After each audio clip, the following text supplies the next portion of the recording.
after my experience in dressage competition during 3 Olympic Games and European and World Equestrian Games and international dressage competition, and then my 33 years at the school in Jerez, and where I've been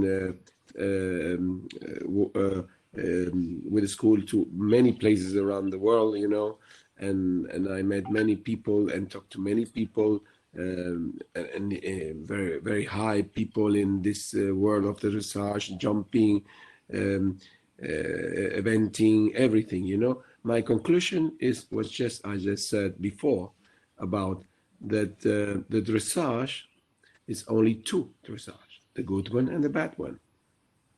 It doesn't exist no more dressage. And then one time I got a conversation in Switzerland with a lady that I was teaching her, and she explained to me that she was cooperating in a dressage competition, and a normal dressage competition. And there was a girl riding a Lusitano horse, and then that girl didn't have so much points, and then as she was friend of that girl, I will not talk about who was or whatever, that doesn't matter.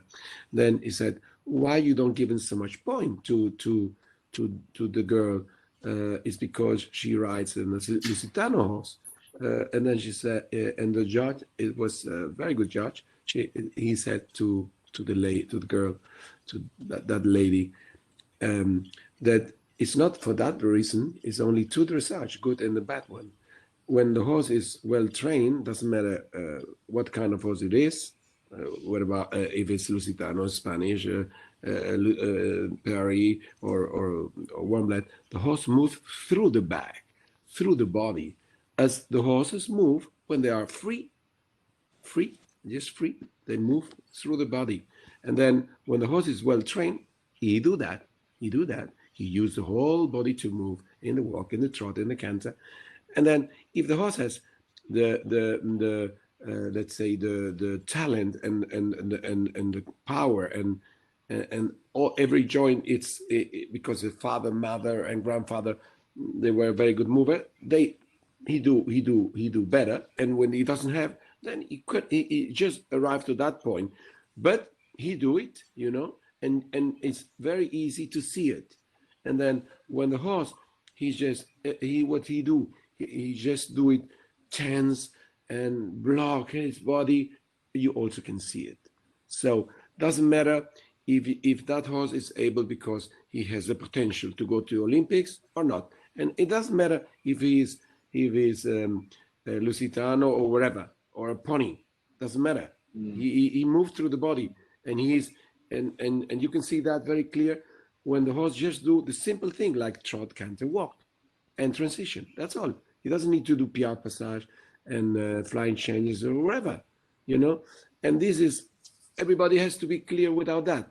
And then this is why, with all my experience, I more and more confirm that it's that way, And out of that, there's no more discussion, And what the good rider do is take out of his horse the best he can do, and be happy with him, And this is what I try to do every time I teach someone else, that he has to be happy, and what he needs to do is to try to ride better, to have a good balance on the horse, and be happy to the limit that he can do, and always try to do better, But there is for me, it's no discussion about, oh, no, because the Germans, they do this way. Oh, no, we have to do that way. No. It's just a horse of Alta Escuela. He can do the same job because it's a horse. It's four legs, a tail, the neck. It's the same. And if you let him free, then he will move supple and loose on the body. It's the same. What he do in the nature, he has to be able to do it with the rider on top. And then and it's like this mythology, Greek mythology. What's it called? Centauro. You know, it was a half part of a man, of a person, a man, and rest it was a horse body. You know, just the chest and the head and the arms were a man, and then the rest was a horse for legs, a back, and and and and, and that's all. That's all. It's no for me. It's no more discussion. And this is That's what I'm trying to explain to all my pupils and everywhere where can be teaching. That's absolutely beautiful. So we just heard from Rafael Soto, Olympic medalist, chief instructor at the Royal School of Andalusian Equestrian Art. It's so moving to hear how you talk about horses in nature and then translating that on horseback. I want to build this conversation further, and I was thinking, Peter, if you can tell me a little bit more about the origins of dressage. So we understand that it's a horse moving in nature, that's where it starts. But tell me about the relationship between man and horse, and where did dressage come into the picture? Well, I think most people accept that dressage, as we call it dressage today, going back into history, the first writings were really from Xenophon, which was before 350 years AD. And from there's been a succession of masters that have written treatises about dressage. And most people recognize that the movements that were used in battle that were for necessity have gradually become dressage. Now, Senor Soto will know more about the airs above the ground than most people will, and it's something that very few people really do.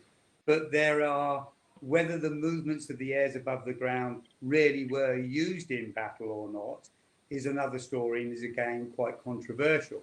But if we talk about classical riding, without saying classical riding versus competition riding, because again, Rafael would be one of the few people that have actually gone and ridden in a school, what would be considered one of the 4 schools of classical riding, and been at such a high level in Olympic dressage. So his recognition of what dressage is and what dressage is about, absolutely understand. And so many comments from there I recognise. But if we're talking about the history of dressage, which I think there's a great deal of people are interested in the history of dressage, who are not really interested in competition per se. So where I come from, many of the people I do work with are competitive dressage riders, but many of the people actually are interested in the history and want to be able to do many of the things that were done by the great masters, and they want to do it in the way that the masters have done it. But that's not competition dressage.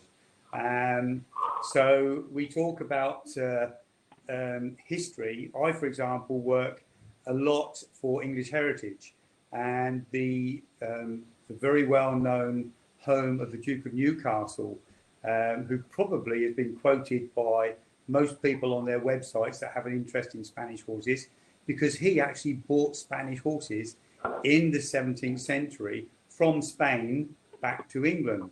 And he was one of the people at those days that spoke so highly about the Spanish horse. And his quote, which I cannot quote, it's such a long quote, it's a lot longer than most people use, talks about the Spanish horse having the loftiest of trots, the loftiest of canters, but the most important part of the quote is, it is befitting a king on his day of triumph. So the Spanish horse, fantastically, has been one of the greatest parts of the whole journey of dressage.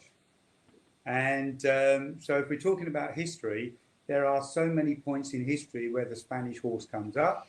So my love of the Spanish horse, and has been for 35 years, has been spent working at places like Bolsover Castle, the actual castle built by the Duke of Newcastle, which is in equivalent terms in measurements today, 10 meters, 10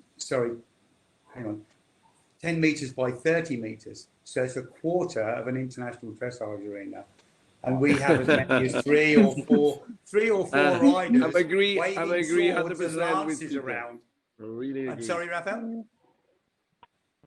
I'm agree with you 100%. Yeah.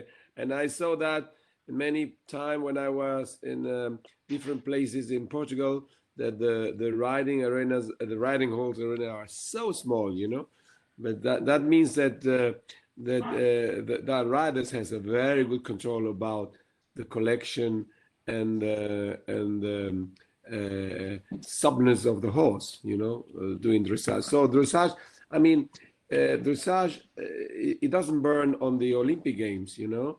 It burns where Peter has said, yes, about Xenophonte and in the 17th century, Duke of Newcastle, and then all the great master, classical Grenier, master. of course, yes. This is such Yeah, a 100% agree.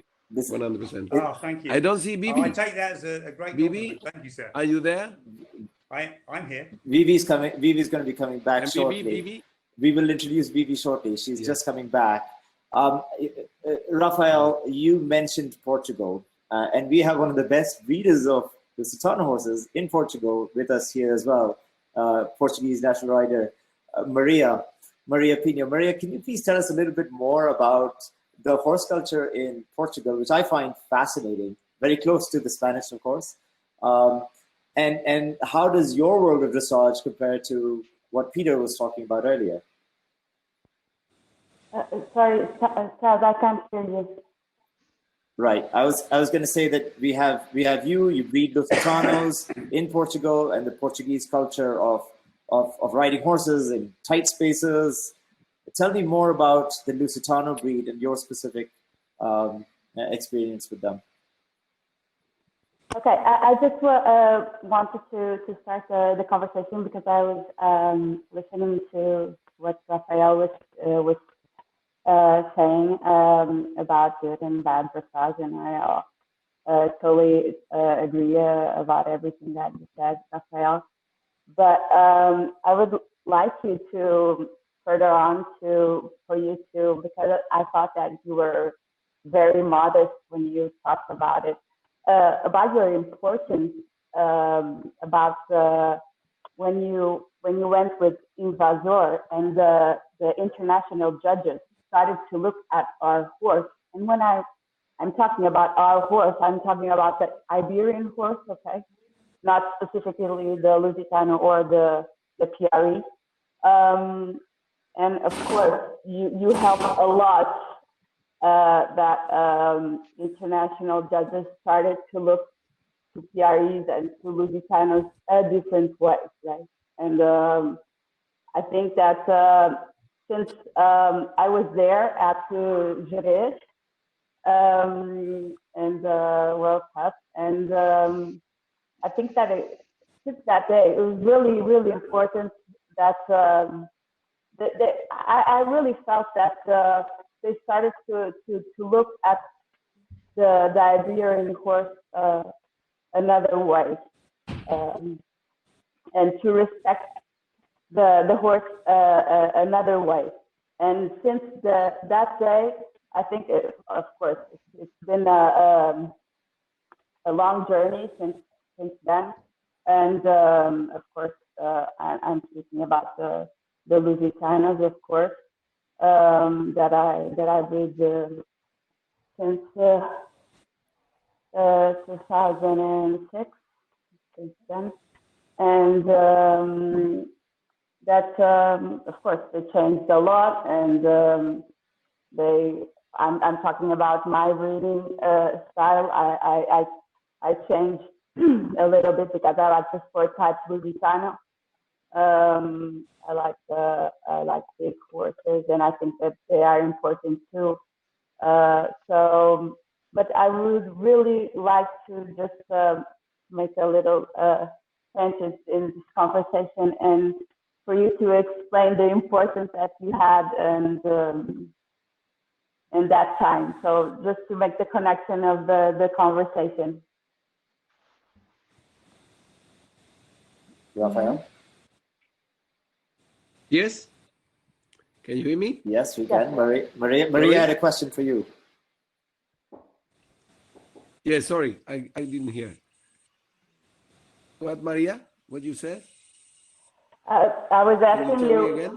can you explain the importance that you have at the time with Invasor, that the international judges started to look at you in the different, try to look at the Lusitanos and the PRE at a different way, to respect the horse in a different way and to judge the horse in a different way. Since then, it's a long way, but yes, I can understand that. It's changed. Yeah. Look, yes, thank you, Maria. It's very easy. Okay, when we start our international career, a Spanish team with Spanish horses, mostly from the school, or from our school, Ignacio and I, this was in 90, just after the Olympics in Barcelona. In Barcelona, I have to say that in Barcelona there was a single rider called Christine, the wife of Michel Henriquet, with a Lusitano horse there. Yeah. I remember very, very well. You know, at that time, the marks, the points for that horse, it was not too high. Okay, then Mr. Domecq is a person, incredible person, because he's now with us. We are very happy to have him at the school. He's now 80 years old, but he is a great man, and he's always thinking in the future, you know, and always he was so fan of our PRE and of the Lusitano. Is a half brother of the PRE, you know, all these Baroque horses. That, to go back to what Peter says about that, at that time in the 17th century, it was very appreciated horse, and it's a very good horse for high school, for dressage, for classical dressage. But no one believed there could be a horse also with quality enough to be at the sport, at the Olympic Games or European or World Games, you know. And it was not so easy, but when he came back from seeing the Olympic Games, Mr. Domecq was coming back from seeing the Olympic in Barcelona, he said to us, I was there, and I think we have horses that can do that. Okay, we started, and then I remember the first time. Okay, he has good connection with Rosa Maria Fradera from Barcelona. She's Olympic international judge, and she talks with Mr. Domecq, and then this was in 93, I think, 93, 94. And then they got the idea to bring him at the school to see his point of view in this man. It was a very well-known rider and also dressage rider, and also David Hunt. David Hunt is also one of the more famous judge and super judge now, because he's a very old man now.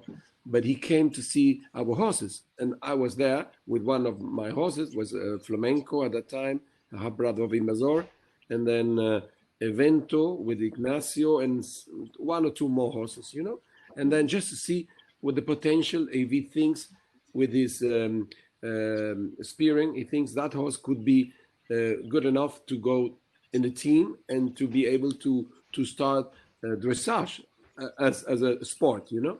And then I tell you just a little history about that. Then I came into the riding hall in the school, and that man, he didn't ask me to do PR passage, pirouettes. No, he just asked me to do trot, canter, walk, and then go and come back in every gait and see the transitions and the elasticity of the horse and the self-carriage of the horse.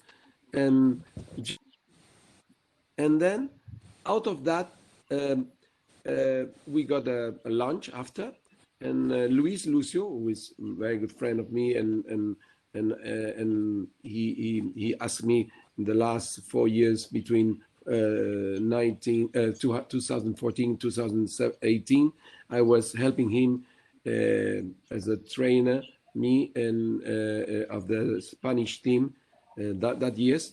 I asked him, but Luis, you think what we did is dressage competition, because we were just training before that man came, just a Grand Prix training the program, but he didn't ask us the program. He just asked that we if we have the horse supple and the horse could move through the back and over the body and the horse can self carriage, and I was just a little bit confused, because this is dressage, this will be international dressage. That was international dressage. It's where you have to start a horse to be able to go to the Olympic. Like now, Portugal has 4 riders and 4 Lusitano horses already qualified for the Olympic Games in Tokyo. Yeah. What a bad luck that we haven't had because the virus started this year, but there are horses now in Portugal with so much quality and riders that they can have for the first time ever a team with 4 Lusitanos. We got a team with 1 Lusitano, 2 Spanish, and one black, and we have had a medal. Okay, not from the first moment. It took years to arrive there, but it's just the way you have to learn to make your horses ready for that level of dressage, sport dressage. But it's the same dressage. It's only, okay, you have to choose a very good horse with a very good quality things, to go to that point, but it's the same dressage. It's the same. It's exactly the same. It's only, okay, if you want to have 7 and 8, then you need to show more about perfection of passage, piaffe, transitions, hal passes, in trot, in canter, back to transitions, how the horse can collect his body and stretch his body, but this is a training system, and this training system is the same for someone else who he don't want to compete, and he just want to have a nice understanding with his horse. He doesn't need to be Olympic. Why? He only has to know that the good dressage is to walk, trot, canter, transition, and have control about the body of the horse and the brain of the horse, and that the horse collaborate with him, and it's a 50% of respect from the horse to the rider and from the rider to the horse, and 50% of confidence. And then once you have this, then you have everything, till the level you can do. Doesn't matter if the person, when he's riding his horse, he just want to have a nice ride with his horse, and don't show the horse to in a competition, because he doesn't like.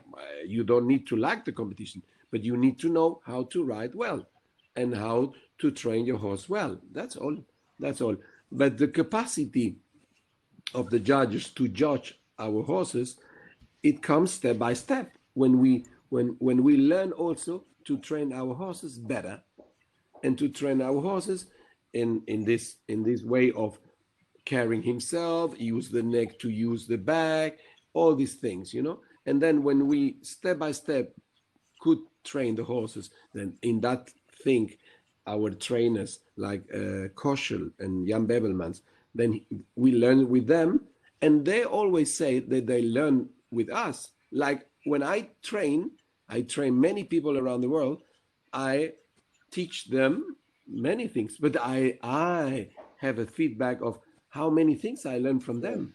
That's absolutely. No matter if the rider is very very low level or high level. I learn a lot. And I think I I have want what to to say, and I receive also training. Rafael, Sorry, that's such, I receive also. that's so valuable. And what I wanted to, I yeah, can you yeah. hear me, Rafael? Yes, I yes. was Sorry. that passion Yeah, is yeah. No, so sorry. amazing. And what I want to do now is you talk so beautifully about how we build the confidence of the horse, but it's a true partnership. It's a relationship that you build with the horse. I wanted to pull in Yeah, yeah, yeah. It's completely a it's relationship. completely, and what I wanted to do was at this stage bring in Yolanda, who is a very special individual. She's based in Dubai, and she uses the Franklin method Yes. to improve rider biomechanics. Because as much as we have to improve the horse, we must improve the rider. So I thought maybe Yolanda, you can come in and have this conversation with Rafael and build on it. Yeah. Yes, yes, thank you, thank you. So I've heard so many words that actually gave me goosebumps. Good morning, Yolanda. Morning. I hear words like rhythm, harmony, self-carriage. Every single one of those words needs to apply to the rider as well. So I train many riders, different disciplines, different levels. But if the rider is not in balance, the burden that we place on the horse to do the job for the two of us, for both horse and rider, becomes really difficult. So what I'm seeing more and more is through the training that I'm doing, which is a movement-based training. So we're basically taking something that was developed for dancers, like ballet dancers or contemporary movers, and we're saying to the rider, as you sit on the horse, you have a responsibility for your body. You have a responsibility for your balance. You have a responsibility for your range of motion. Because if you don't bring those things to the saddle, you'll never feel. Because you can't. You're hanging onto the reins, or you're gripping with your thighs, and you never allow the horse to express himself properly. So this is where the rider biomechanics becomes so much, it comes so to the fore of riding, because it's not sit and push and pull and the horse has to do his job, irrespective of how well he was trained. The rider has a huge responsibility. Does that answer your question? It does. I'm curious to hear how 100%, Rafael responds. Yes, please, I'm Rafael. Oh, fabulous. Yeah. I see. I'm 100% agree with you. Oh, wonderful. There's a term that we use. It's called, you would all have heard of, it's called the startle reflex. So it's something that as people, it's something, a reflex that we inherit, we don't know, but whenever we're afraid or intimidated, your head drops forward, your shoulders round, and your body, your brain starts to protect your internal organs. So you drop your head, you round your shoulders, your legs draw up. I see so many riders riding in that position, which is a pure position of tension. Right? So, I think it becomes, the schooling of the rider is so much more than how to ride the movement. The schooling of the rider needs to become how to control your breath, how to put quietness into your body so the horse can actually hear what you're asking them to do. So, that I'd love to see more and more of that discussion happening over and above, let's school the horse. Right, how about we school the rider? So I find that really fascinating. And I think I want to pull in Vivi into this conversation. Vivi at Epona, which is, they're trailblazers in equestrian training and destination-based training. And they do a lot of work with many, many riders wanting to improve their ability. Rafael Soto himself trains over there. And I want to know from you, Vivi, how have you seen riders improve not only in their position, but their mindset? Because you've got a chance to see Rafael Soto, in person on a daily basis. I'm curious to know how that works. Of course, you guys are hosts on Cavago, and so I'm really excited to see how horse lovers can experience that. What we find with the general experience is with what I agree totally with what Yolanda was saying about controlling the body and all of this, and obviously what Rafael was talking about. What we try to put a little help for the riders in providing horses that are letting you experience the feelings because sometimes, trying to work on yourself and on your balance, etc., what we've been talking about, and partnership, when maybe you're having trouble even doing a very basic dressage. So what we try to provide is horses, schoolmasters that are calm, relaxed, helping the rider. Sometimes, and this is something that I will steal from what Rafael says, the best teacher is the horse. So sometimes providing horses that are going to help people find their balance more easily, find their position, and get the right feeling, get correct feeling, so that then they can take this home and try to apply it to their own horses. Because sometimes when the rider doesn't know and the horse doesn't know, it is something that can happen. Obviously, over time, the partnership and the dressage will come, but it's so much easier when one of the two knows. So professional riders, that's why we find it easier, because obviously we have a little bit the experience, the notion and everything to bring horses that don't know along. Basically in that team, the professional rider knows and is helping the horse. And then vice versa, when the rider doesn't know so much, it's very easy that we have a horse that knows and can help. So that then the rider can have the experiences and improve a little bit, and then be able to apply it on the horse that doesn't know so much. And yes, and then answering the question about Rafael, yeah, it's almost miraculous that we get. Sometimes we do try to video people at the beginning of the week, at the end. It's a very intensive week of a lot of schooling, a lot of training, a lot of information, and then the end of the week finishes with Rafael's lessons, which just make everybody sort of I think just right at their best. Obviously with Rafael's help and Rafael's energy, as we were discussing the other day. Yeah, it's wonderful to watch. What I want to hear is okay. So Rafael, how do you feel at these clinics? I mean, because people are staying there, they've come from many different countries, and we'll pull Matthew into this conversation in a second because he's all the way in Australia. But Rafael, how do you feel when you're at Epona? Is it different? Is it special?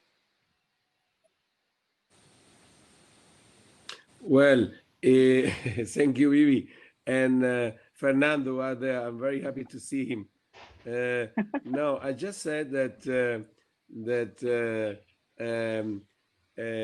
to be in Epona is wonderful. I know Vivi for many years and Fernando too. And the best thing in Epona is so nice horses to train, to teach, to teach, because there are most of the horses are very well trained by Vivi. And of course, for this, the Spanish horse is fantastic, or the Lusitano horse. Our horses are so easy to ride, and they make your work much easy. And then no matter what level the pupils have, with that, horses are much more easy. You have a super partner to train the dressage, the good dressage, and then no matter the level, low level, median, high, no matter, then it's very easy to do the job, And of course, as I said before, I also learned from that pupils a lot. You cannot imagine so much I learned, because if I go back to 20 years ago to now, with me training people, I learned so much from the same pupils, because I know how to train them better, how to, because it's you know what, when you train something, doesn't matter if it's a simple thing, just to sit on the horse and go straight and control his hand, like Yolanda said, the balance, and the ace that they gave to the horse to do something else, like normal transition, walk, trot, canter, and a little bit of lateral work, you know, and make his horses more together, more on the hind legs, more carry, or more stretching. Just that, you know, brings the riders and the pupils so much confident when you know how to explain and how to say to the pupils how to do it, you know, because at the end I always ask, do you feel, when you must give him the technique what to do, or just explain for a second, okay, your mistake is this, you lose your balance here, then when you do this with your body, then you lose the balance, you cannot control the ace that you give to the horse. Okay, do that. Okay, once they arrive to do it, then I said, okay, can you feel it? Oh yes. Once you feel, then you can repeat it. Okay, so you need technique, you need someone else who give you that technique and to tell you what you do wrong, and it should be someone with the experience to see all the details very quick. Why? Because more that rider, that pupil, make the mistake one and again and repeating the mistake, it doesn't work. You go to a bad circle and you don't go out of that. So you need to interrupt, and you need to, for me, the way I'm trained, don't let the riders do mistake. So be there before the mistake comes. And then when they do it right, say, okay, can you feel that? Then repeat it. Then you go on, and everybody can improve, and also make the horses go in a positive working session. You know what I mean? Because also the horses, when they no matter if they are schoolmaster, when they go on a run session, then they learn they don't go out, or they don't help the rider enough, you know. So you need also, I try to do as much I can, and with Vivi's horses it's so easy. The horses always help me, but it's very important what I said about explaining the technique, do the job, and after that quickly ask him, do you feel what you did now? Yes, I feel. I have the horse in my legs. Okay, and I feel the seat, and I feel the hind legs there. Yes, then we can go on and on and on, and then everybody at the end, no matter his level, they feel happy and they feel they learn, you know. And it's not a question of, oh, that was good. No. Just a simple thing can be very important to the development and the improving of that person. And this, they can, after, go home and back to his horses, they understand more the problems they have, how to fix them. I think Rafael, that's fantastic. Can you understand me? Absolutely. And what I want to do is now, I mean, since Vivi, at your place, there's so many people that come from around the world. I know that many of them also come from Australia. And so I want to pull in Matthew Archibald here, all the way from Victoria Dressage Stables. He's got enormous experience in building horses from the ground up, all the way to Grand Prix level in a different part of the world. So far, we've talked about Lusitanos and Andalusians. Matthew, what's your take? Well, I actually started my riding career on an Andalusian, so I'm very fond of them. But we have warm bloods now mostly, and we train them. Australia doesn't have the same rich culture, I think, that the rest of Europe and the UK has. So we're I guess in lots of ways playing catch up with our training and trying to develop our system so that we can compete around the world. And I think we're doing that. We're breeding better and better horses. We've got more money invested in the sport. And I guess my passion is in training and teaching riders how to train. I think we don't have the luxury of having very many school horses here that we can put people on. So we try to give give our riders a good understanding of training horses. And in some ways, we have to be inventive about that and really help our riders to understand the training from the ground up. So we often don't have that luxury of being able to put them on something that's schooled so that they can learn the feel. We have to try and develop the feel as we develop the horse and the rider as one. So Yolanda, I've been using the Franklin balls and elastic bands as well quite a lot, and I'm finding them incredibly useful to help people release their seat and hang their legs and get out of that position of the prawn, I call it, when the people go into a prawn and they go into their fetal position and want to grip and hold. So I think for us in Australia, you know, there's a lot of money being invested in good horses and importing good horses from Europe, and a lot of trainers and breeders are producing really good warm bloods. And it's the depth of training that we really need to develop and have that have a system behind our training. A lot of our background is in showing or hacking, as you might call it, and eventing. So we have some very good horse trainers and very good horsemen that are perhaps getting the idea of the refinement of dressage and the discipline of it and the history of it. The culture of dressage is still developing in Australia. So it's quite different. We run riders retreats at our place where they bring their own horses and they stay for the weekend.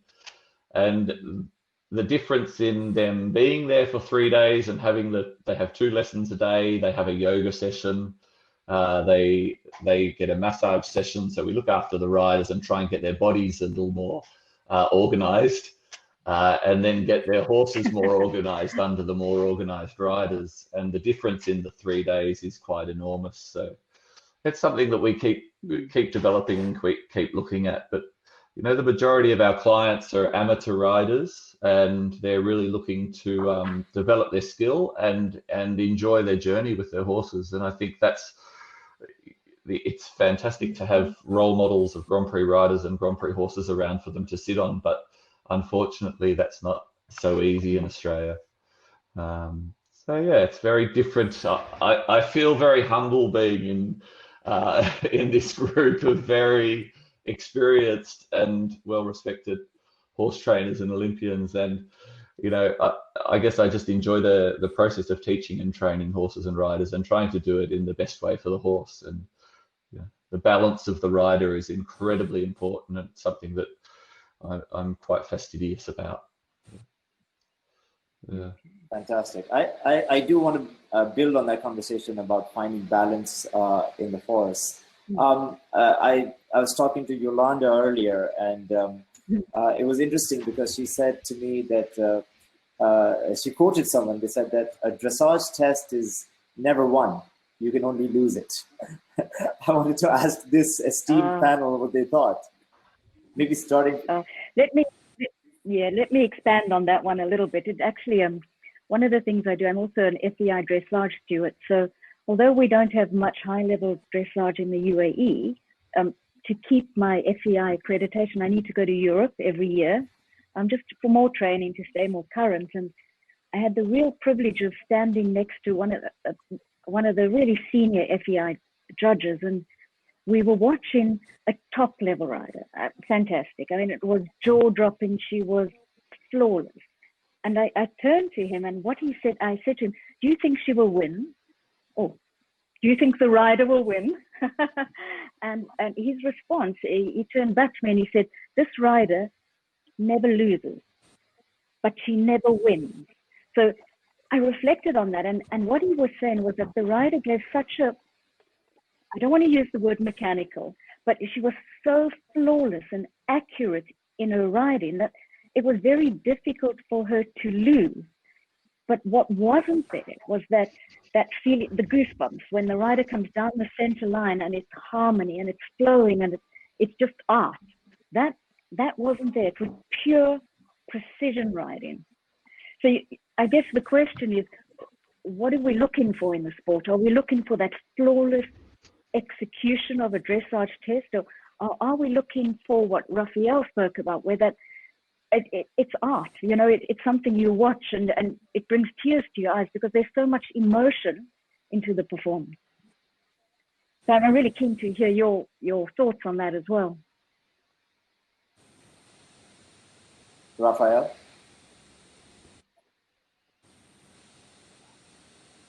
Yes, well, I have to say that to compete is not easy. Compete is not easy in anything. I just was watching yesterday the Master of Augusta, and I love also golf. Seeing golf, I like very much.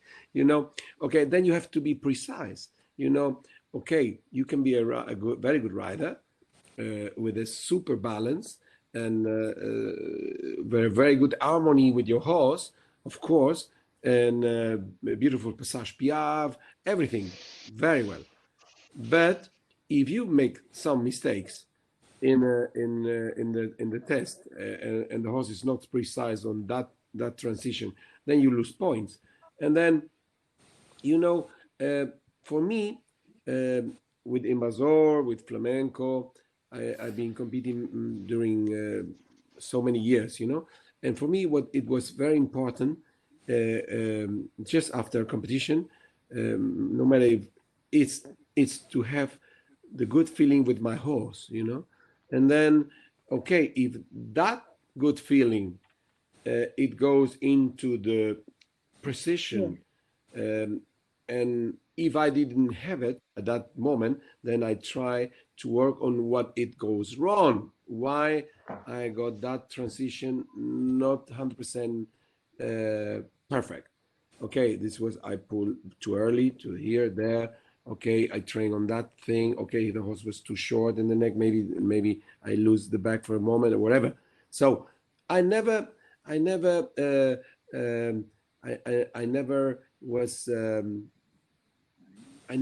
were unhappy with my points.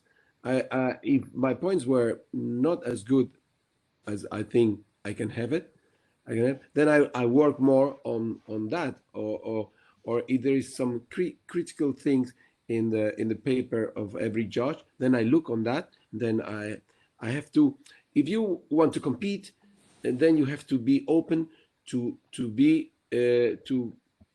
look at your mistakes. You know, this is the big problem of competing. And if you are not able to do that, and you only think, okay, I was feeling very well, why the judges, they don't give me points? I was never ever in all the years I compete against the judges. As the judges, maybe some of them could be better or not, but I have to be agree. And then what I have to see is what I do wrong with my horse, because at the end, when you go into the competition, you and the horse makes is the same thing, you know. So you are responsible of your horse, and then if something goes wrong or there is no the best points on this on that, then you have to look very critical to yourself and then do it better. That's it. And this is what we did it during the years, till with 2 Spanish horses and 1 Lusitano and one blood in Olympic Games in Athens, we got silver medal, and I finished 8 individual, and this is what we did. And I can tell you from myself, we never go out of what is classical dressage, and the only thing we did is train better, and what my great trainer Jan Bebelmans, he's a very good friend of me.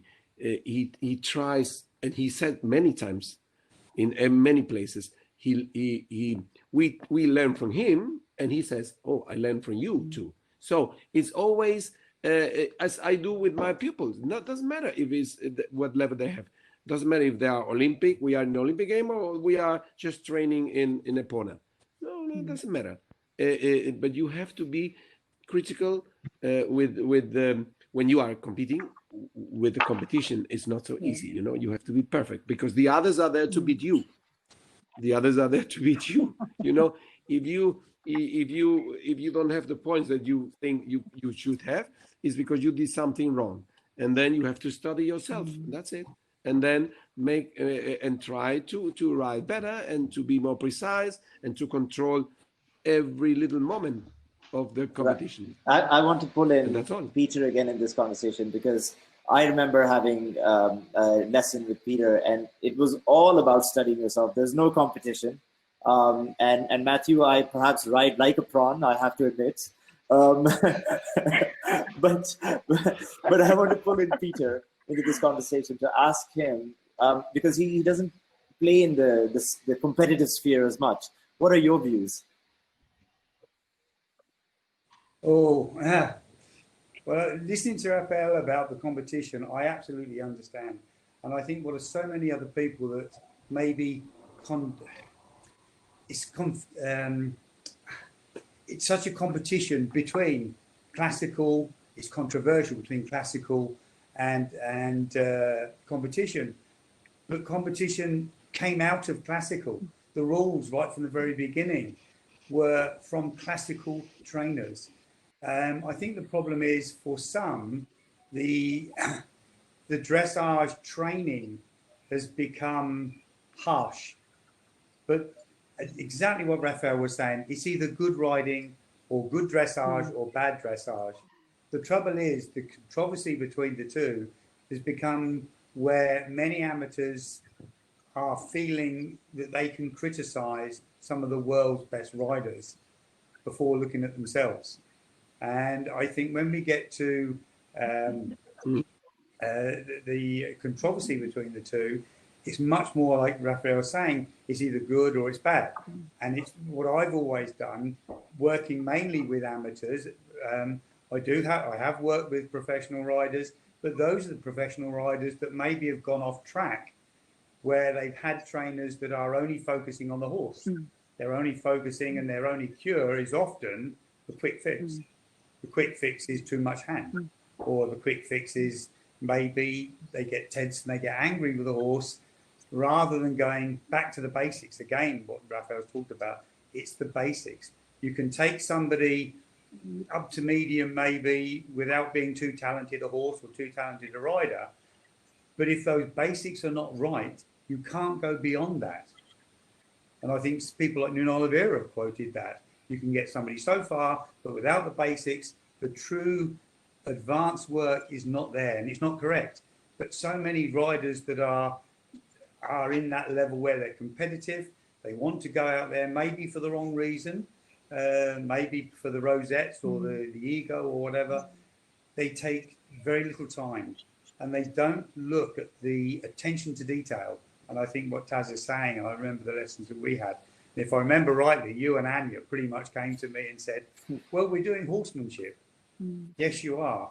And I think even Anya said at the time, Anya could do this, and yourself were working with horses from the ground at liberty and getting them to do some things without any connection with them at all physically, but connected with them emotionally. And so what we saw was a lovely connection with Anya and her horses, walking backwards towards her and her 20 feet away, and thinking, well, most people can't even get the horse to go backwards with a lunge line on it. So there was wonderful things there. But both of you said, but my horses don't go well. They didn't move well. They didn't move correctly. Their backs were hollow, their necks were up. And I basically had to say, we need to put a bit in its mouth, and you need to put a saddle on its back, and we can go. And we did. We spent a lot of time together. And the wonderful thing with both you and Anya was you were so open to listen. And whilst I'm going attention to detail, you need to sit up. You need to sit correctly. You need to hang your legs. All the things we've talked about already. But then what Matthew's talking about as well, with amateur riders or with riders that are not at the Olympics, it's those small things. The left toe turns out, or the head twist, something we've talked about with Yolanda. These details, if they are not resolved, then they become an encumbrance to the horse. The whole idea of turning through a corner or being positioned correctly to help the horse give more forehand going in the half. That's it. Or getting the haunches to catch up. But this whole positioning, is so often confused when trainers are out there going, oh, you want your inside leg back. You don't want your inside leg back. You want the horse around your inside leg. And there's so much confusion with the lower level trainers where you end up having to start all over again from the basics and go, the aids are this, your position should be this. And the way you turn through the corner, the amount of people that go around the corner, you know, the inside shoulder is forwards. And you say, but why? It's not. Yes, it is. Here's the video. Wonderful thing we can do now with technology. You have just done that for the last 10 minutes. And so I do cruel things to them. Like I make them carry a sword, a sharp one, and go, but you turn through the corner towards your enemy. Your idea is you need to kill the person on the other side of you. You can't do it by going, 1 minute, I need 2 hands. And so, no, you need 1 hand. With 1 hand, you should be able to direct your horse everywhere. But if you can't direct your horse through your body and your seat on 1 hand, you are going to be lost. And this is the problem with so many trainers. They do not teach from the basics and even have the courage to take somebody back and go, we need to go back to the basics. What you're doing is incorrect. And because it's incorrect, yes, you can force your horse through this half pass or this shoulder in, but it's never going to be graceful. It's never going to be artistic. It's always going to be lots of hand. Whereas we spend an awful lot of time, as I know Rafael's done it, and I know the Royal School do it, to switch in the right hand, the reins in the left, and still perform all of the movements. Why do we need both hands? Well, we do for the precision. That's it. When we're the classical way. The classical way. The classical way. Yeah. You should be, because you need this hand to kill somebody. Yes. So this is the whole history of it. So this is where I very much come from. Yeah. That's it. Yes, yes, very much so. When we're at bowls over, you're sort of saying, and we need this to kill somebody. And everybody laughs. And it's lovely because it is so true. Without that understanding of the history, and so many people, and I'm talking to a dressage rider yesterday who was also a chiro practitioner, and you start asking the questions about history, and she goes, I can't believe you know all the history and the dates and the people. I don't know the anatomy of the horse, so we all know our different things. But the lack of even knowledge of any of the old masters, having never read a book about from Guérinière, which many of the original schools now have based their work on Guérinière. Who's Guérinière? It's quite surprising how little people know about the one thing they say they're passionate about. All they want to do is compete. And that's where I sort of. So this is a perfect moment for me to barge in, because we have a few questions from the audience for you. And one of the questions we have is from a young lady from the Netherlands called Nina. And I think you all talked about it a little bit when Rafael was saying dressage is about making the horse or allowing the horse to move the way they do when they're free, but with the rider on their back. So Nina wants to know, what is the one exercise you can advise her to do so that the horse can move better over their backs? And who's on? I can offer something. Who's that? Yeah. Yolanda? Sorry.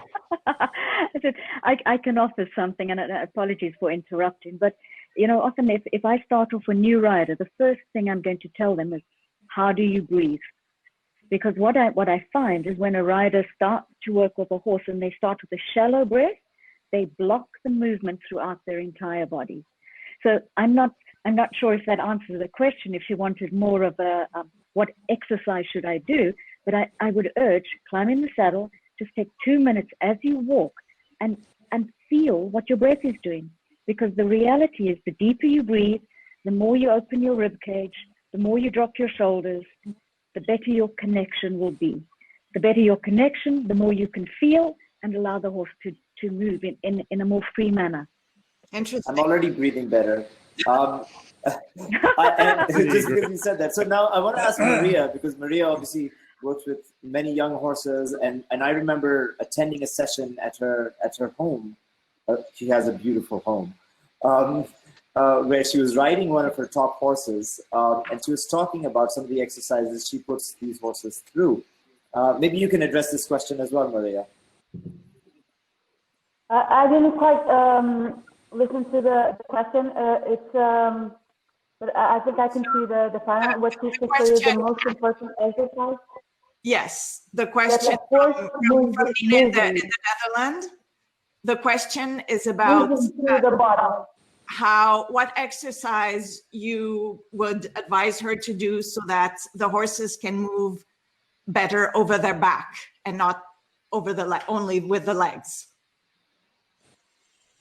Okay, so one thing that I explained that I think is really important, and I explained to some students of mine that sometimes you have to understand the anatomy of the horse. So the horse has on their belly the abdominal muscles, right? So when they work, they have to contract their abdominal muscles so they can move their top line, their back.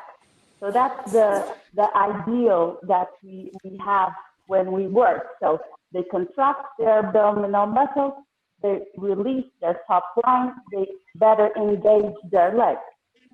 Okay, so that's the main thing that people have to understand. So the horse doesn't push themselves from their front hands. Okay, they push themselves from behind. Okay, so that's the first thing that I want when they come here to understand. Because sometimes you see horses. How can I say?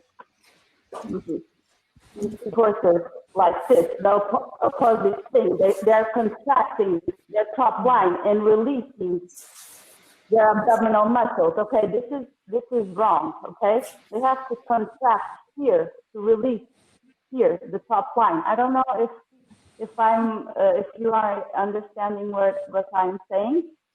It makes absolute sense to me. That's for sure. Okay, so when they engage their hind leg, so that we better can do this. Okay, so they engage their legs and we better can balance the horse to do this. Okay, so that's the first thing that I can answer and explain in a simple way. To better understand the anatomy of the horse. It's a simple thing, right? So abdominal muscle, the belly of the horse, right? Contract and release the top line. Then engage the legs, and the horse push themselves with the legs. This is the first thing that and I think that's what I explained, right? That day, the thing. Yeah. Okay. Yeah. They got a lot out of that. I remember that session. There was a group that came from Canada wanting to learn from Maria, and of course about her breeding program of Lusitanos. It was a very, very interesting session. Caroline, I think there's some more questions, so I'll let you lead that. Yes, so we have Laura Grignan from Spain.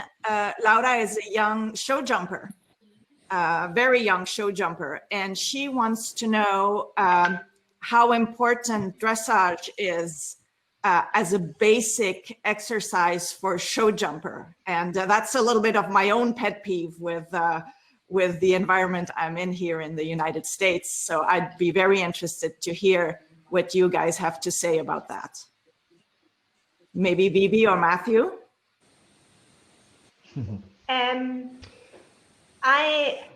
Well, it's obviously very important to have the horse supple, to have the horse soft over the back, to have the horse free and relaxed on the muscles. I was a show jumper before I was a dressage rider, so yes, it was very important in my family even I was focused on show jumping for many years, that all of the horses, all the jumping horses did dressage too. So every show jumping horse you do shoulder in, leg yielding, lots of stretching, long and low. So basically the basics of dressage. You know, a horse that can't do a leg yield can't adjust into a crooked line or into a fence or, you know, a flying change. So yes, super important. In fact, when I was doing show jumping, there would be many days in the week that we didn't jump, and that it was just dedicated to dressage and stretching and loosening and maybe doing some pole work. So yes, I mean the question was directed to Rafael, but yeah, I think everybody can agree on that one. Matthew. Hi, David. I'm agree 100% with you, Vivi. Definitely, we have a lot of eventing clients as well at home, and they really benefit from fairly solid dressage training that they get through us, and we all know in the eventing competition that if their dressage isn't good now, they're really not in the top 10 of their classes. So we focus a lot on getting their horses balanced and straight and into the bridle in a very balanced way, and it's definitely helps their show jumping. I can usually tell them what their problems with their show jumping are before I even see them in the show jumping ring, and I guess getting them to understand and put the time into that is imperative. That the eventing riders are also struggling to, I guess, keep their horses fit and get all the work in that they need to get in, and do some cross-country training, some show jumping training, the odd dressage session through the week, and maintain the fitness of their horse. But I just encourage them to keep their horses balanced while they're doing the fitness work, and make sure they're engaging their core correctly, the horses and the riders, and really a lot of ways teaching them how to use their weight aids and their balancing systems to help their horses get around a course without taxing them too much. So I think it's hugely important. The horses have to be able to travel to a jump in a balanced and straight and adjustable way. And if they can't do that, if they haven't practiced that without jumps in front of them, then they're not going to have much hope in the show jumping ring. So, yeah. So I have another question for, thank you, Matthew. Another question for Rafael and actually all of you is about warm up, and how long before you do the upper level exercises do you recommend that the horse does stretchy work and warm up work? Rafael? Well, Caroline, yes, can hear you. Can you hear me? Yes, I think it's the warming up. The warming up is very important. Before begin to real work, I think you have to work about the stretching, of course, and about the transitions, walk, trot, canter, and the way back too is so important before you are in front of the exercises, more collected and more asking more self-courage on the horse. But also in the stretching, no matter if you have, because everything is about the neck of the horse, if you control the neck of the horse, as Maria says, then you control the abdominals, the muscles of the horse, and then you control the engagement of the hind legs, and then you have the balance. It's what you see in the nature with the horses. The young horses, they move up and down. Then they can use their neck very well, and then out of that, then they can engage the hind legs, turn, stop, go forward, backwards, no problem. So the rider has to feel that in the beginning you have to give a session of walk. Of course, you can also use the lateral work because to improve the walk balance, then you can use the leg heel, you can use shoulder in, and you can do the same on the trot. Same in the canter with a transition back and forward to every natural gait. But always remember, don't allow the horse to fall on his front legs, or the opposite, or just in the beginning to collect too much the horse, and it's all about how the rider, as I am again with Yolanda, control his own body, sit, breathe, balance, and how this rider makes out of that control of his own body, control the body of the horse. And to control the body of the horse, how my trainer Jan Beman says, the more the part of the body of the horse with more moving, could move more, it's the neck. When a good rider controls the neck of the horse, then he controls the rest of the body. So, and this is so important. When you control the neck, same for jumping too. If he controls the neck, if he controls the neck and the way you collect the horse and you go forward, and then he jump over the back and he give the back in the jump, and then for sure it will be a clean and a good jump and balance jumping. And in the dressage is the same, exactly the same. So the warm-up is so important before you really ask exercises with more advantage, like all the sessions in canter, pirouettes, half passes, changes, or then you go. Normally, when you do the pied passage, then you have to try to do it always, and the trot part, do it on the end of the session.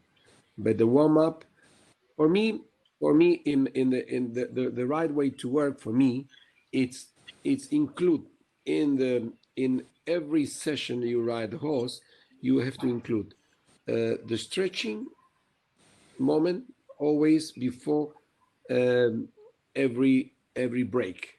In every break, you give basic work and then come back to the job and then do the exercise you want to do it, and then again back to the basic stretching the body again and again.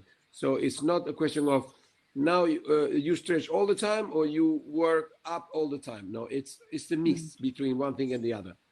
That I think this will help you to take out of your horse the best, and the rider can understand this. Then he knows exactly how much he has to warm up before a test or whatever.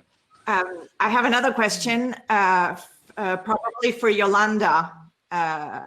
Sue King wants to know, she's having issues with her own balance on her very wide cob. So she wants to know. I've been there too. For physically different combinations to fix this, or are we just incompatible?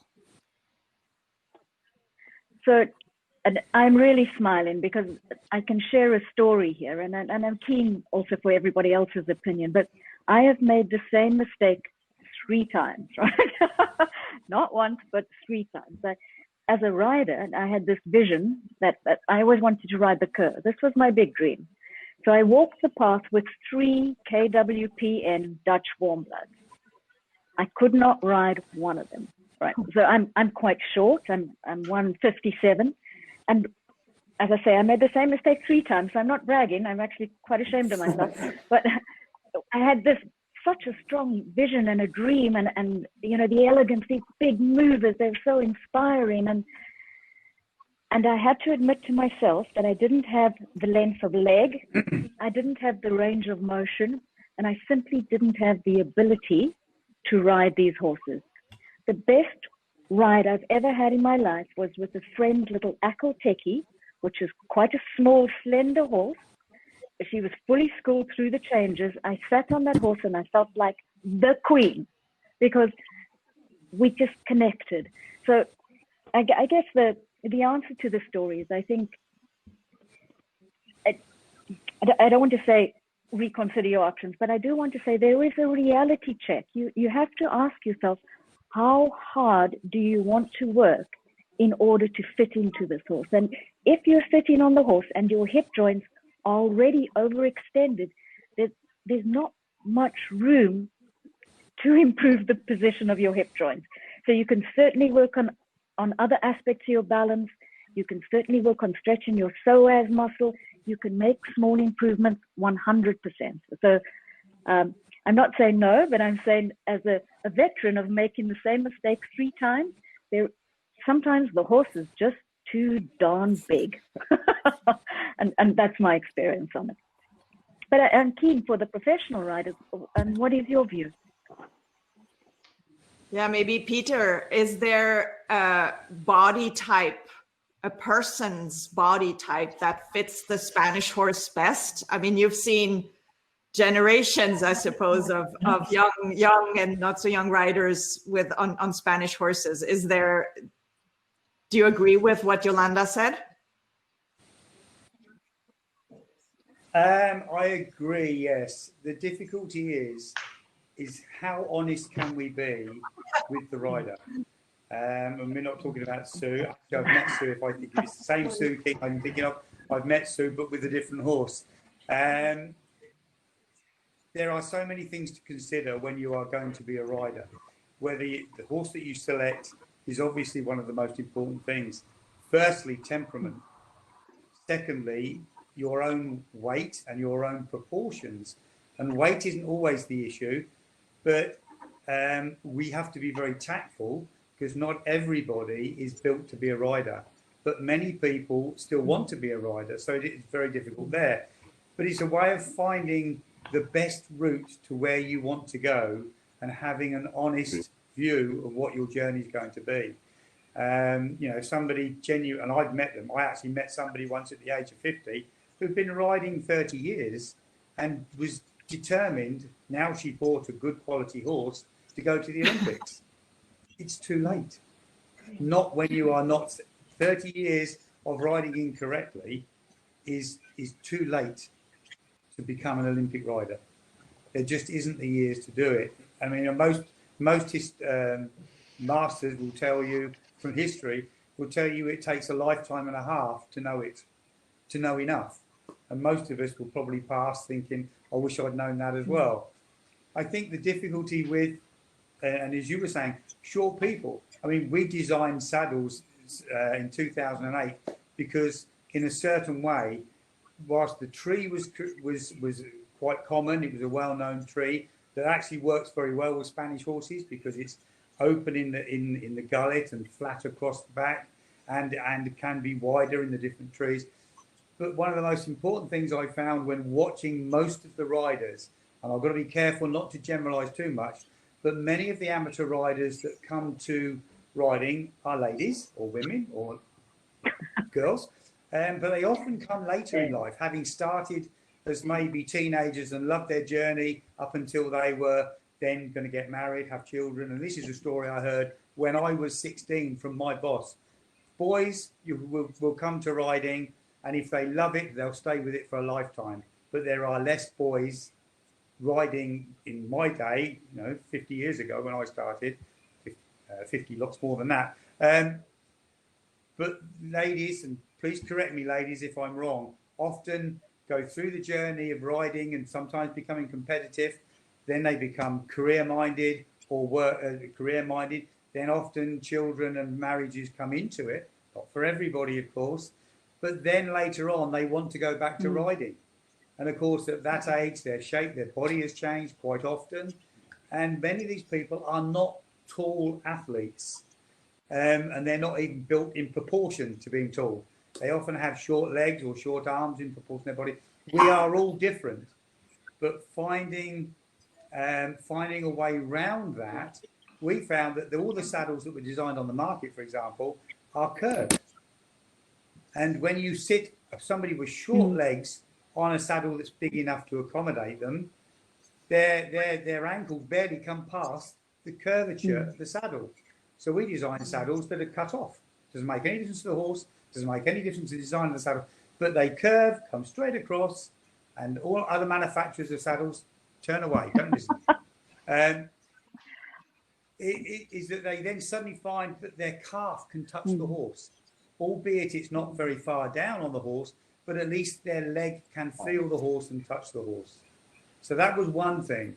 But it's recognizing your body shape and finding a horse that you do fit comfortably on.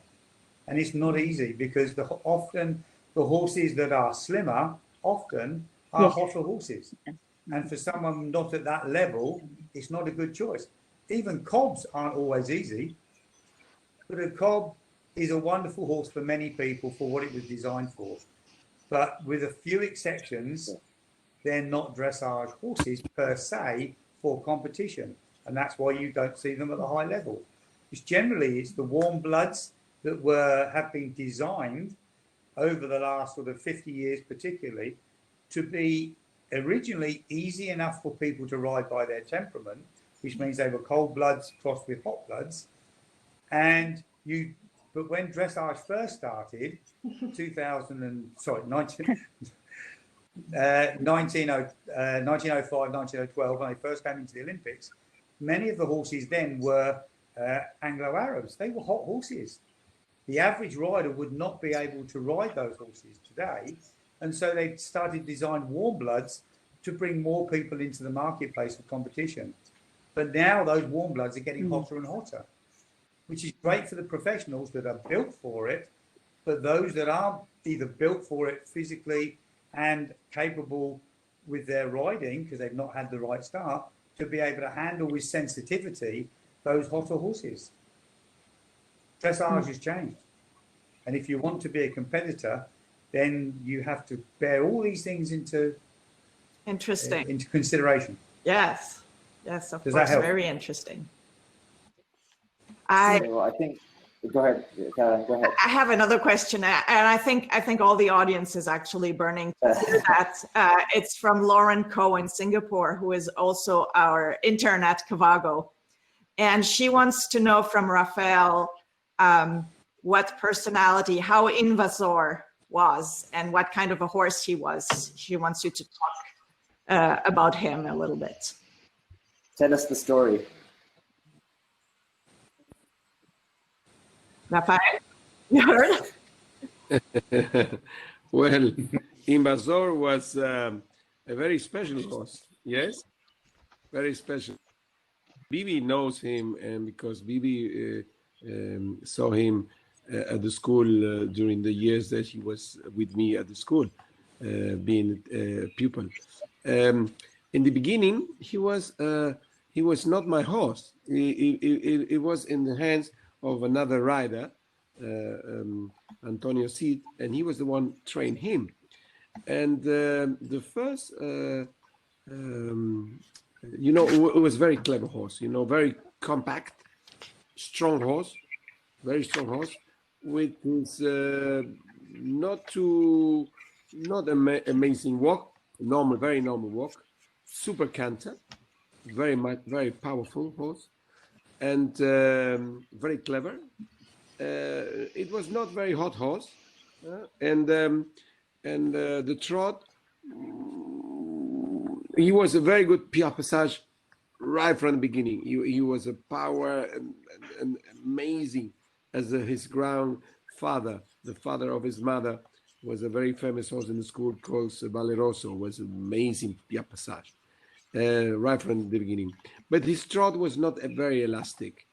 And then the rider, he was so clever and so easy that he could do the exercises of the Grand Prix just with 5 years old. So with 5 years old, he was able to do tempi changes, pied passage, everything. Okay. But of course, is what we talk about the competition. We need through the body elasticity. The neck has to help to move better the horse, and this is what I go back to what I learned to make our horses competitive, and what Maria says about the competitive horse, or what Peter says about how the dressage change. So you have to be able to take that horse with that potential, but out of that makes the correct training to show him in another way with a lot of precision. By the years, make him go to a competition and be competitive as he did it. Then I tell you something, because he was not my horse. My horse was his half brother, Flamenco, who was with him. He was much more elastic horse, but not the potential of Imazor. And with him, I was for the first time Spanish champion in '94 with Flamenco. And Flamenco won freestyle in Copenhagen in '96, freestyle in Antwerpen in Belgium in '96, and also a Grand Prix consolation in Aachen in '96. But he was not the potential of the horse. It was not the same as Imazor. But at that time, I was riding Imazor, and he's riding like a ride on a piece of wood. It was so I didn't like to ride him, at all. But not at all. But then because we took him as the third horse at the first Olympic Games in Atlanta, Ignacio got an amazing horse, was Evento, and I was Flamenco. I got Flamenco. But then our trainer, Jürgen Koschel, said to me, Flamenco is now a little bit screaming in the walk because when he feels alone, then he loses points here and there. You have to ride Imazor. Oh, I have to ride Imazor? Yeah, you ride Imazor and ride Imazor. Okay. Then I rode Imazor, but then I did 62%. The horse was not my horse, and okay. It was what I could do at that time. Also, my experience and my knowledge to make him better, it was what it was in '96, And then the year after came a European Championship, and then for the first time, Jürgen he stopped his job as a trainer of the Spanish team and start Jan Bebelmans, and then we had a European Championship in Verden in Germany. And then again, we took our three horses from the school, Ignacio and I, Ignacio Evento, I was riding Flamenco, but Ignacio also was riding Imazor. And then Jan said, no. Okay, Ignacio, you ride Evento, and Rafael will ride Imazor. Again. Okay, then I rode Imazor, and then I got like a month to work with him, just with him, because normally at the school I didn't have it. So in the school I have Flamenco and other horses, but not Imazor. And then I started to ride him with more time, with the help of Jan, and things goes better and better and better. So the horse started to be more elastic. I could use better his neck with more suppleness and exercises who help the horse to stretch his body better. And then already the results in that European was much better. I go over 60, 67, close to 68. And at that time was quite good for me. And we finished fourth in team. I was finishing, I think, just out of the freestyle, the best 12 at that time. But I finished 14. It was quite good. Then the year after, so please continue. We're loving this. We're loving this, and the audience is. It was the leave no details out. Game. No. Well, equestrian games. Yeah, equestrian games in Rome. It's just 4 years before in Jerez, World Equestrian Games. Okay, and then at that time I got another new horse called a bay one called Genetor, very elegant horse, but elegant, but not with the potential of Imazor, but elegant. And then Ignacio was riding Evento and Imazor, but Evento got some healthy problems in the hocks, and then this is why Ignacio rode Invasor, blah blah blah blah. But at the end, the Jan knows that the horse who could take us qualified to the Olympics in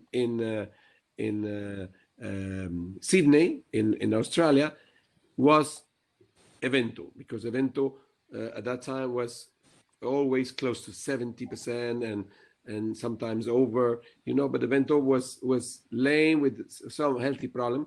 But at the end, we fixed it, and then Ignacio wanted that Jan considered that I have to ride Invasor. Because my horse for the World Equestrian Games, Genedor, was not good enough for that, and then I was riding Invasor, and then I could ride him even a longer time, and then the results in Rome was better, and then after that, because Ignacio was in the lead of the school, said, "Okay, Rafael," because Ignacio he didn't like too much Invasor at that time, because of course he's more engaged to Evento. And then I got Invasor in my hands. He was already 7 years in Atlanta, 9 years, only 9 years. And then I took him for the first time, and I will have it for all my career, all the years. And then that year, after the World Equestrian Games in Rome, I won my first Spanish championship in December in Madrid with Invasor, and I won 3 times on a row with Invasor, and then the progression was more and more and more and more, with using the what we explain about what to do with the neck, what to do with the transition, give him time to be better and better, and because he was at the beginning, he was a little bit like let's say like a stone, like a diamond, but not really carrot. You know what I mean? And many people, they don't believe on him because they think, okay, this horse, yes, it's strong, it has a very, very nice PR passage, but his trot is not supple, not elasticity. His walk is not so good. The canter is good, but okay, there is no elasticity in the body. And I worked through all that, and the horse and me, we understand each other, you know. And I know what was his limit, and I never press him over the limit. So I always considerate with him. It's very important how much I can lead him and how much I can convince him and have his confidence, you know. And because I was on that line, very difficult line on that, then more year after year, the horse goes better and better and better and better. And then the first day at the Olympics, in the first part of the Grand Prix in Athens, he won to all the others competitors. He was in the lead of the Grand Prix after the first 2 horses of each team, you know, first 2 Germans, first 2 Dutch, the first 2 British. So he was in the lead of everybody, you know, with nearly 74%, you know. And then this was something amazing, you know, and I love him, and we work always hard, especially, you know, for what reason? Because to show to everybody, all the horse world, that they have to also consider the Spanish horse is a good horse, and if you ride and train in a good way, he can be on the top of the top. And for me, this was the main reason. It's not I could win or not, but I was happy that everybody, all the professional, consider that horse as a very good horse.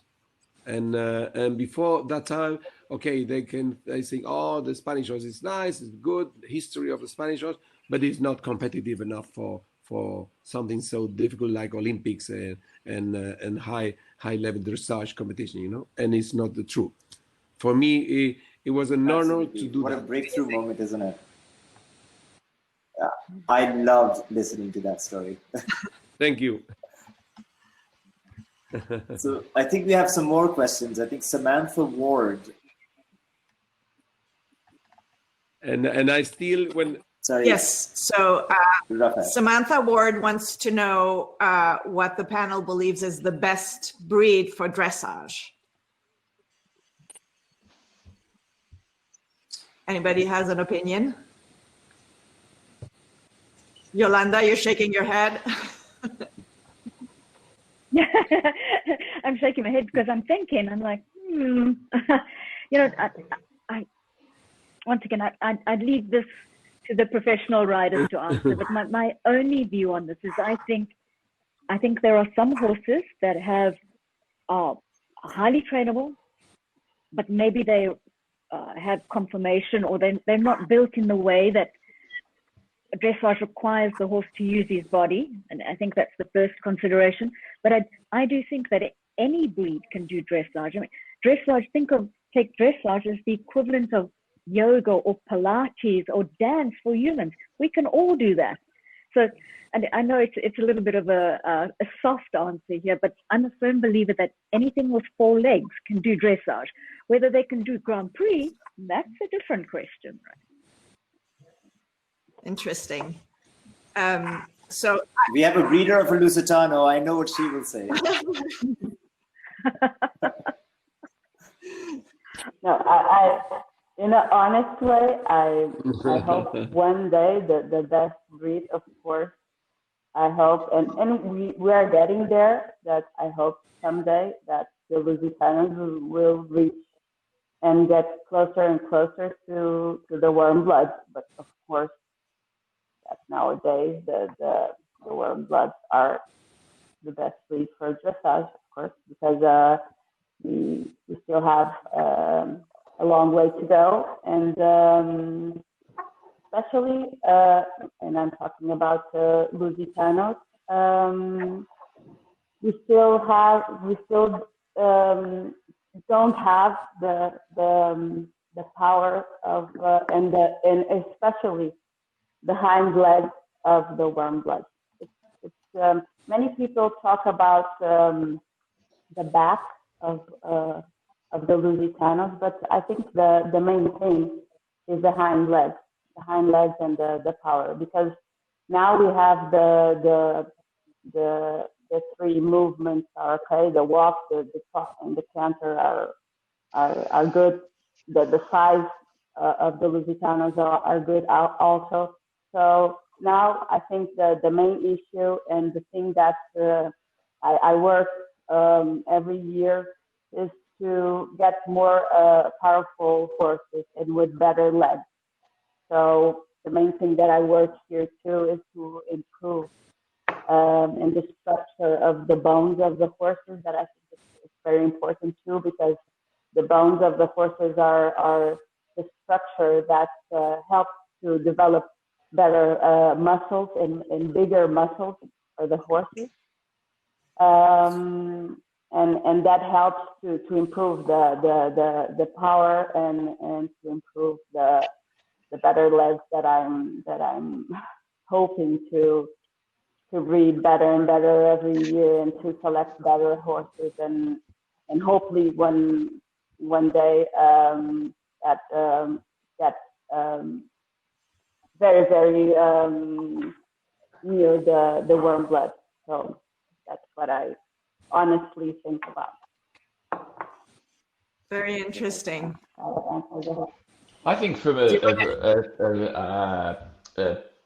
spectator's perspective too, it's really interesting to have different breeds of horses in the Grand Prix. You know, Yes. we can have the warm bloods all looking quite similar and having the same style of movement, and the Spanish horses and the Andalusians and the Portuguese horses, I guess, bring something extra or something different to the competition. And I think that's really important for the spectators and for our sport to see. I think it gives a good talking point. And in terms of marketing the sport, I think it's a really positive thing. You can have a lot of black warm bloods trotting around, and it's something a bit special to see you know, yeah. And bye. And bye. If I Me too. I'm agree with Matthew. Yeah, absolutely. I'm agree. But we've had many different horses over the years, but it has been overtaken by the warm bloods. You know, whether they're Danish, Dutch, or whatever warm bloods, they're still warm bloods. Excuse me. But we've even had a thoroughbred in the Olympics, Wiley Trout, so many years ago. I think the problem is, it's if the Olympics, we think of the Olympics being really such a tiny percentage of all the riders that are out there. For those people that want to do dressage, dressage is still dressage. As Rafael said before, you're looking for the basics, and you may never get beyond such a level. So when you think of the majority of the people are not going to go to the Olympics, they're not going to have a horse worth $23 million. And their budgets are going to be not just restricted to the horse that they buy themselves, but also in the facilities that they have, the train, but dressage for everybody. I think, quite rightly, we should see more horses in dressage, and we do see different breeds at the roots. I mean, there have been even Haflingers and Irish sports horses and so on that have actually gone to a reasonable level in dressage. But the Olympics is really just a very small part that we all aspire to. But for those people that ask what's the best dressage, best horse for dressage, I think there are many different horses that will do the dressage that many people will be able to aspire to with the time and the facilities that they have left. I agree. I think that's a great answer, Peter. So I have Me too. I have a few Pony Club questions here, and I'm going to try and put them together about. And people want to know. There's children and there's a mom. They want to know how, if you're riding ponies at the Pony Club, how you can make a Pony Club pony a dressage horse pony, and also how suited is dressage for young children. It's true in my experience, they all want to jump because it's exciting and everything, and parents are often dismayed that their children are not that interested in dressage. So do you have an opinion on that? How to make the pony school crew really like and love dressage? Matthew, is that one for you? Well, I actually think it's very important for them to not specialize so early. I think it's really important for young children to do all the disciplines of riding, whether it's show jumping, eventing, dressage, polo. I think the more experience they get on horseback and the more they experiment and play with their balance, the better rider they'll be in the end. There's a really big problem, I think, around the world of young people specializing too early, or getting onto competition horses and not understanding the training of them. And I think if we're going to keep producing trainers around the world, we need them to be all-round horse people first, and to have a very good understanding of all the disciplines. And I think, the Pony Club movement, if you like, has been very good at helping young riders understand horsemanship, how to look after their ponies, the ideals of it, and the ethics of looking after a horse. And I think that's very important.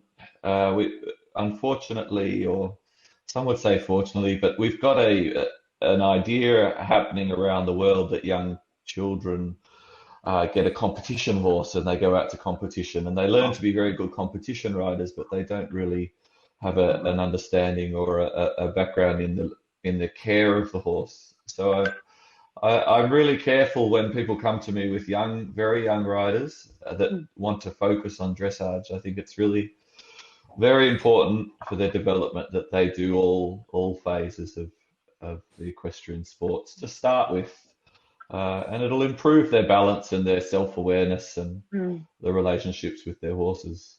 But it's definitely possible to produce a a good dressage pony out of a pony that's done everything. You know, a good dressage pony doesn't just need to do dressage, and in fact, it's quite helpful for it to do some show jumping and galloping, Be a little happy. things like that. Yeah, absolutely. That ties in very nicely with one of the first questions that was asked by a show jumping trainer from Spain, who's going to be on one of our next panels, Pablo Hernandez Romero. And he wants to know from each one of you, if you are or were multidisciplinarians, if you rode something else before going into dressage, and how that happened, that you went into dressage afterwards. Vivi, have you were talking about the fact that you were a show jumper for a long time, right? Yes, and that is totally following what Matt was saying. I grew up, my parents owned a riding school when I was growing up, and that was something that we enforced in all the children that were riding. Obviously, some kids were scared of jumping, but the great majority were doing jumping.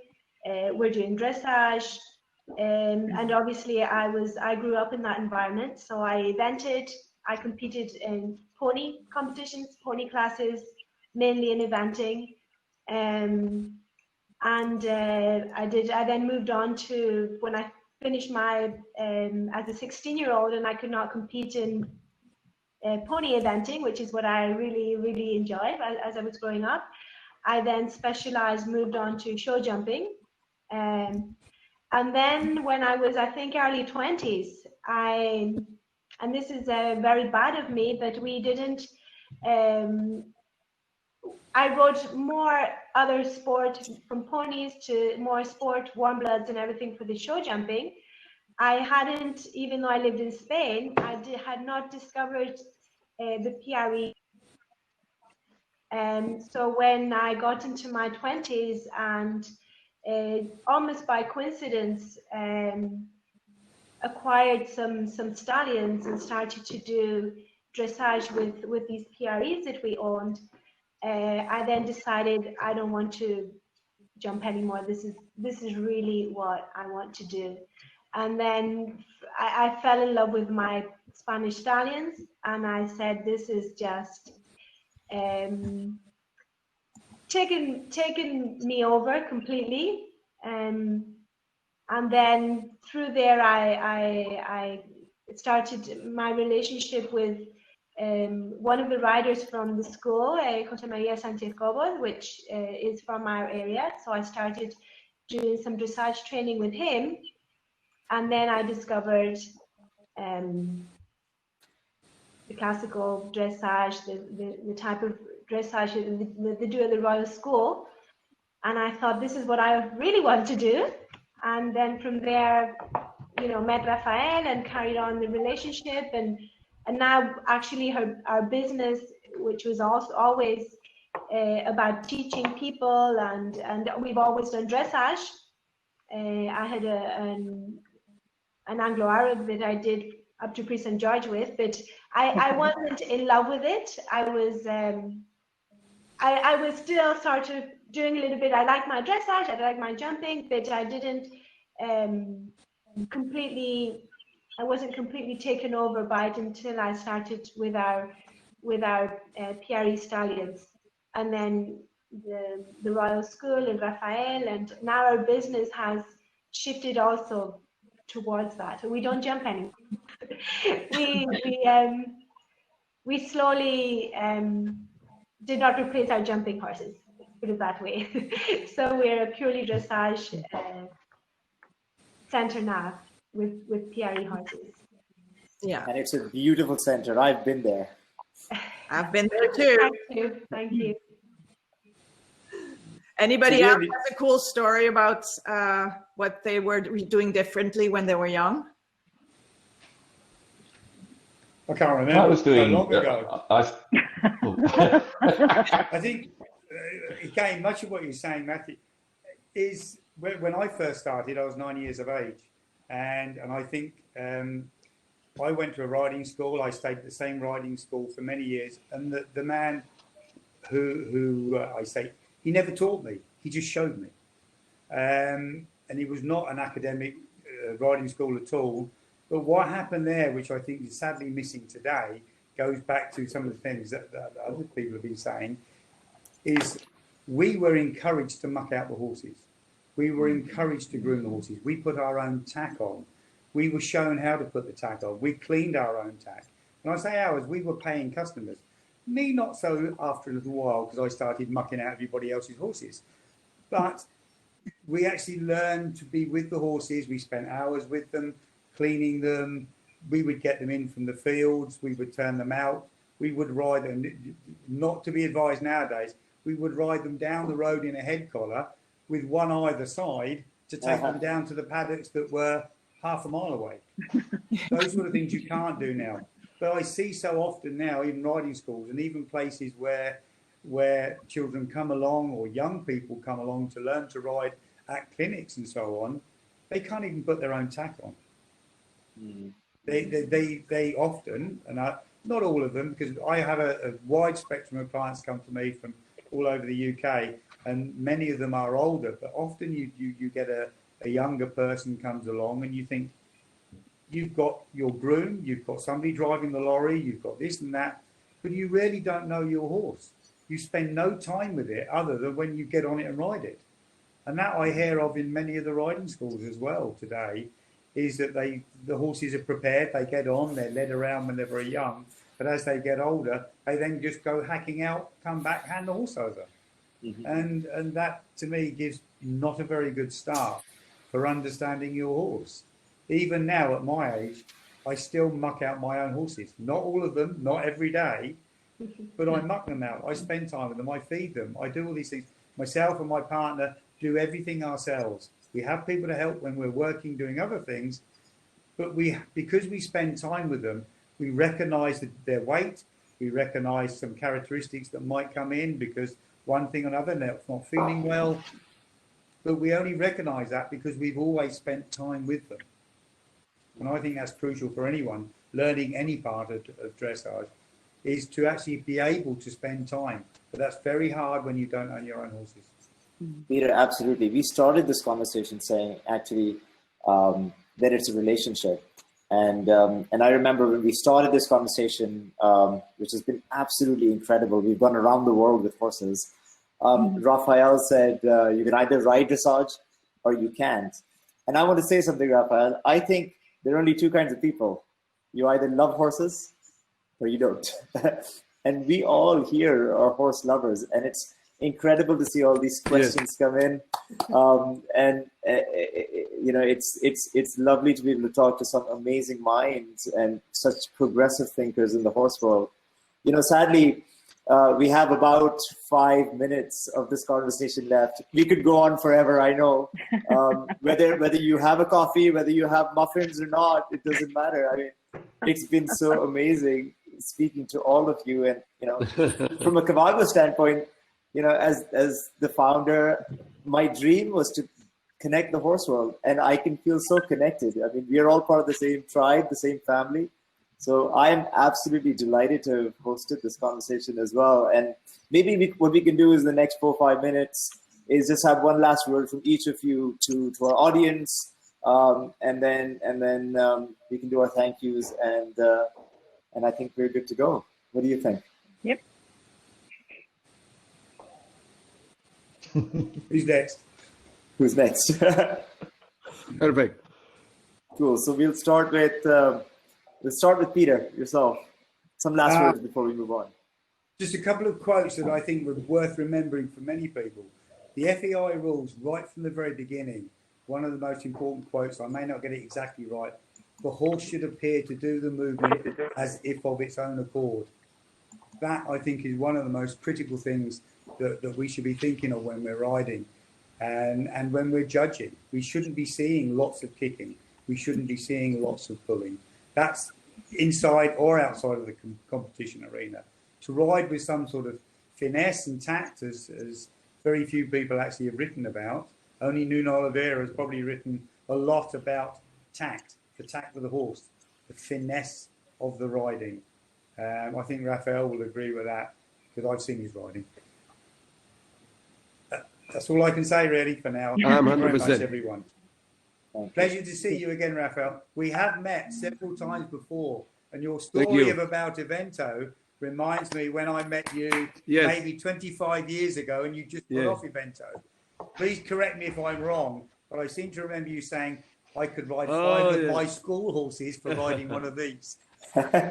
Which is exactly what you're saying about Evento. Until you've made that.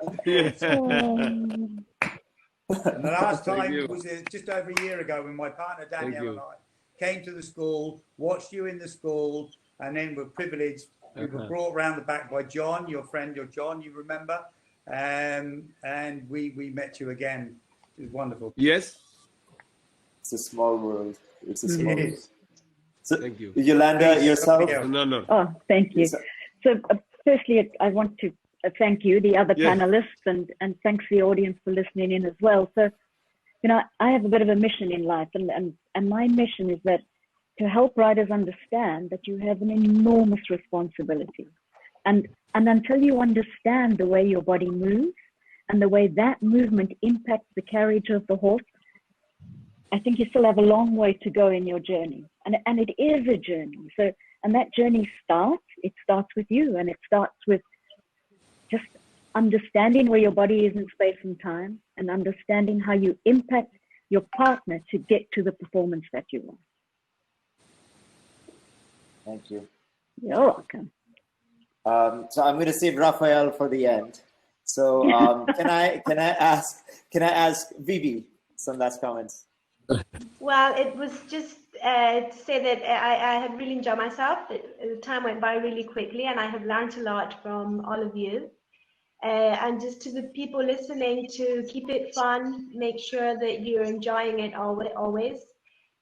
Find an instructor that's encouraging you, and especially keeping it simple. Dressage really is very, it's not easy to do, but it's quite simple really, and you do see a lot of trainers out there complicating things a lot. So try and find somebody that's going to be encouraging, keeping all the not keeping secrets. And a lot of trainers are trying to be like just making it a mystery. It's not a mystery. It's all there, and enjoy it. Have fun. Fantastic. And remember to breathe. I agree with Yolanda. People forget to breathe. Remember to breathe. Number one.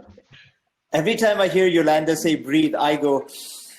Yeah, because you have no idea the number of people that are riding, and it's like, please breathe, you know, you're going to pass out. Please. Yeah. And less is more. That's another one. Don't trust too hard. Yeah. You're overriding, you will not be able to feel your horse. So yeah, and thank you and goodbye to everyone. It's lovely meeting you. Thank you. Lovely. Thank you so much. Maybe we'll have Matthew, then Maria, and then closing words from Rafael. Matthew, your turn. Well, I just feel very privileged actually to sit on this panel tonight. I feel like a little bit the outsider coming from down under. And, you know, my journey with the horses has caused me to meet many, many amazing people and gather many friends around the world. And I think the incredible thing about riding and training horses is that your journey and your learning never ends. So I think that's the biggest thing for people, is to keep an open mind and listen to the people that have gone before them, and trying to be a sponge, have a beginner's brain, so that you can absorb information that's been given to you, and learn about your body and how you're balancing and the way your body interacts with it, affects it, and be aware of your responsibility to the horse. Thank you. Maria.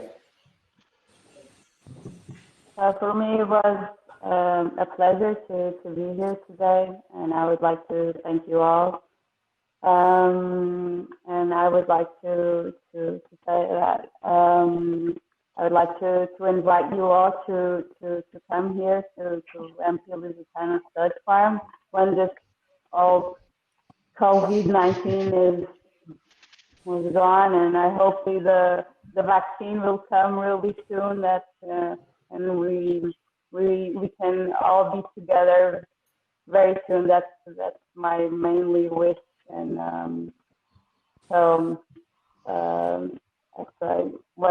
that's my first thought. And but I'm very thankful. Thank you, Taz and Amam. Thank you very much. So hopefully we will be together very soon. Well, yours is my second home. I'm definitely coming to Portugal very soon as soon as we can travel. So now maybe we'll have some quick words from Caroline and then close it off with Rafael. Well, I'm just absolutely amazed to hear everything that has been said here today. So much of it resonates with you. And we were wondering, Yolanda was wondering if she was fitting on this panel at one point or another.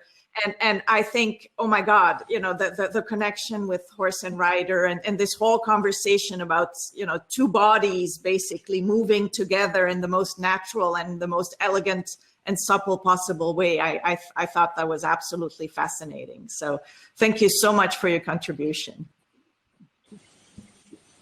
Last but not least, Rafael.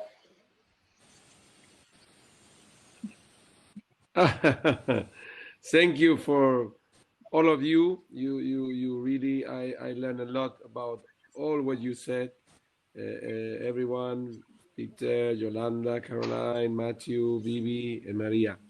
And I will say that, come back to what I said in the beginning, there's only 2 dressage, and the good dressage makes the people better people with a great value of being patient, have respect for the horse, but also know how to lead them. And out of that, the value of what is the life and good persons will go more and more. And this is at the end what we need in this world, and hope, of course, that this virus, the great people in the world can help us to go over that, because we need to go back to the normality of being able to travel and to train and to speak with people and to teach and to learn. Thank you for all of you. Thank you so much, Rafael. I'm so moved. I cannot believe I'm talking to such amazing people. And from the bottom of my heart, and all of Team Cavago, I don't have words to say how grateful I am for your time and for your wisdom and your insight and being able to talk to so many horse lovers around the world. We've had so many of them come in and listen to you. So whenever I finish any session, I have a saying. I say, "May the horse be with you." Thank you for having me. Thank you. Great to see you, everyone. Thank you. All right. Thank you so much. Bye-bye. All the best. Thank you. Thank you.